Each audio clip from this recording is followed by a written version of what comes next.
নমস্কার বন্ধুরা, শুভ সকাল। আপনারা দেখছেন পুষ্পর বাঙাল হেসেল। আজ আমি বানিয়ে দেখাবো একদম সাদামাটাভাবে ফলি মাছের ঝোল। সেই জন্য দেখুন, এখানে আমি ফলি মাছ কেটে ধুয়ে নুন হলুদ মাখিয়ে রেখেছি। মাছগুলোকে খুব কড়া কড়া করে ভেজে নেব। এখানে 6 পিস মাছ আছে। মাছটাকে আমি খুব ভালোভাবে ভেজে নিয়ে আপনাদের দেখাচ্ছি। এখানে কড়াই বসিয়েছি। কড়াইতে আমি আগে আলু ভেজেছিলাম, ওই তেলের মধ্যেই আমি মাছগুলো ভেজে নেব।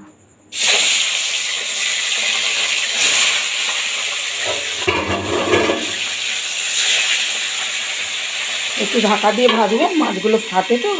মাছগুলো ভেজে নিয়ে আমি আপনাদের দেখাবো। মাছটা ভাজা হতে হতে এইদিকে আমি একটু কাঁচা সাদা জিরে, আদা, কাঁচা পাকা লঙ্কা আর হচ্ছে দিয়ে টমেটো একটু একসাথে একটা মিহি পেস্ট করে নিয়ে আসছি। মাছগুলো কিন্তু খুব সুন্দরভাবে কড়া কড়া করে ভেজে নিয়েছি। এবার নামিয়ে নেব। আজ আমি রান্না করব যেভাবে আমার বড় ভাইয়ের বউ রান্না করে। আমার মায়ের থেকেই ও রান্না শিখেছে। দেখুন কি সুন্দরভাবে লাল লাল করে মাছগুলো ভেজে নিয়েছি।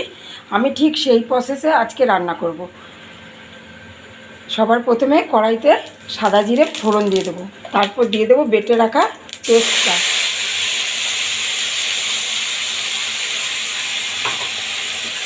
খুব ভালোভাবে এই পেস্টটাকে কষিয়ে নেব।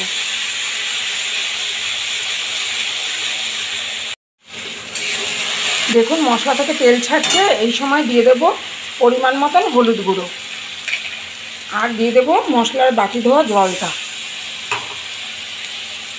দিয়ে দেবো আন্দাজ মতন লবণ। বেশ ভালোভাবে এটাকে কষাবো। এটা দেখুন সুরেশ্বর ডাঁটা। এই যে নর্মাল কাটুয়ার ডাঁটা যেরকম হয় দেখতে, সেই ডাঁটাই আমার বাবা বলতেন এটা সুরেশ্বর ডাঁটা। এই সরু সরু ডাঁটাগুলো দিয়ে মাছের ঝোল খেতে খুব ভালো লাগে। আমি কোনো রকম আলু ঠালু দেবো না, শুধু এই ডাঁটাটা দিয়েই মাছের ঝোল করব। এবার এর মধ্যে দিয়ে দেবো ডাঁটাগুলো। সুন্দরভাবে আঁশ ছাড়িয়ে নিয়েছি, খুব সহজেই আঁশ ছাড়ানো যায়। দিয়ে বেশ ভালোভাবে মশলার সাথে কষিয়ে নেব। দেখুন মশলা দিয়ে কি সুন্দর তেল ছাড়ছে। আর ডাঁটাগুলো দিয়ে দিয়েছি। ডাঁটাগুলো অনেকটাই মরে গেছে। এটাকে আরও বেশ কিছুক্ষণ কষিয়ে নেব।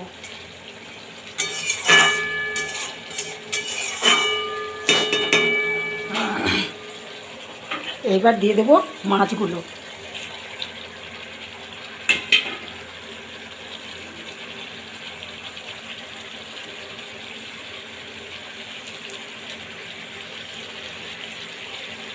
মুচমুচে হয়ে গেছে।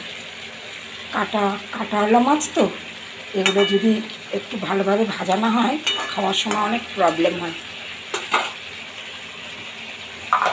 এবার দিয়ে দেবো পরিমাণ মতন ঝোলের জন্য জল।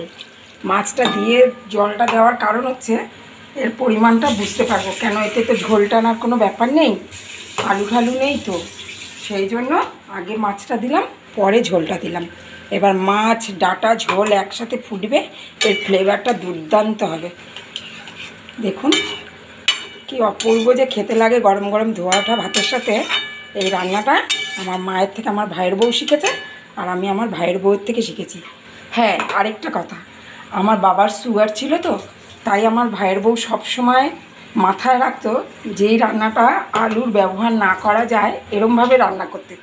তাই এইভাবে রান্না করা ও শিখেছিল। সেই রান্নাটাই আপনাদের সাথে তুলে ধরলাম। ব্যাস, এবার ঢাকা চাপা দিয়ে 5 থেকে 7 মিনিট ফুটতে দিলেই রেডি হয়ে যাবে আমাদের মাছের ঝোল।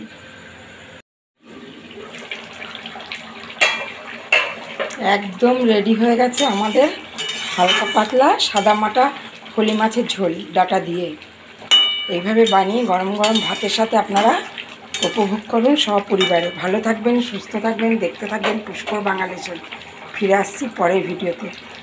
আমার এই রেসিপি যদি আপনাদের ভালো লাগে অবশ্যই লাইক, শেয়ার, কমেন্ট করবেন।